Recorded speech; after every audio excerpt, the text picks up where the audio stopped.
It's up to code enforcement officers to investigate zoning or minimum housing violations and complaints. Manager Scott Waters works to prevent people from living in or near dilapidated, dangerous, or unsanitary properties.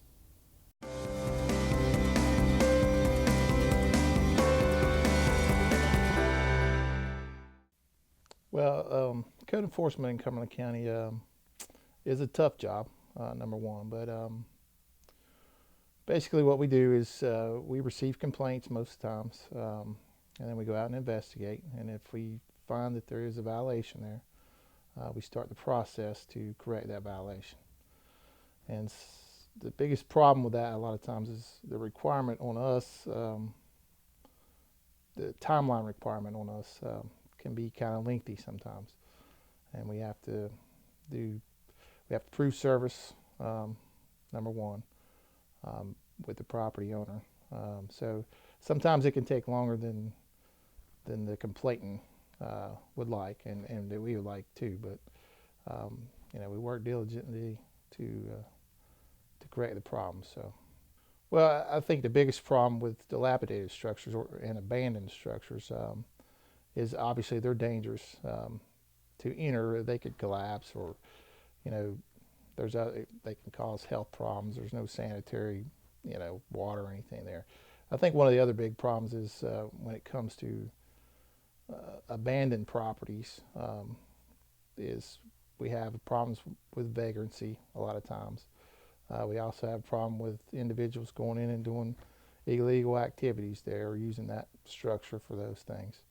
But as looking at it in health aspect, the safety aspect, they present problems for anybody that would go on the property or in the property, danger of collapse and of course fire. But the other side of that too is we have people that live, be it that they're tenants or whatever, live in structures that don't meet the minimum housing code, and that's a danger to them and their family also if they don't have proper sanitary facilities, be it they don't have water or hot water, the electrical's messed up in the house, or if there's a problem with a leak or something. So illness is a concern, obviously, and then safety and then the fire hazard.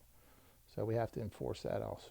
Most of the time, if we get a complaint on a property, we go out to the property to investigate. And there's some state rules or laws that govern how we do that. If we can gain access to the property, let's say it's abandoned, and it's open, then of course we go in and investigate. But if it's a property that's where somebody lives there, and there's a problem there, then there's some specific rules that we have to follow. We can't just come up on your property. So generally what we do is try to make contact with the person living in the structure, and then if we can, we talk to them about what the problems are, or the issues we see. But in some cases we have to get a search warrant to go on the property and do an inspection. So it can present some problems to us. But as a general rule, we try to work with everybody as best we can and resolve the problem with the property owner, without having to go to those extra steps if we don't have to. Right. Well, when structures get to the point where we've went through the whole process, and we've not gotten it resolved through the property owner, our last step in this is to take it before the commissioners in a meeting and ask for an order to demolish the structure, or to rehab the structure. So,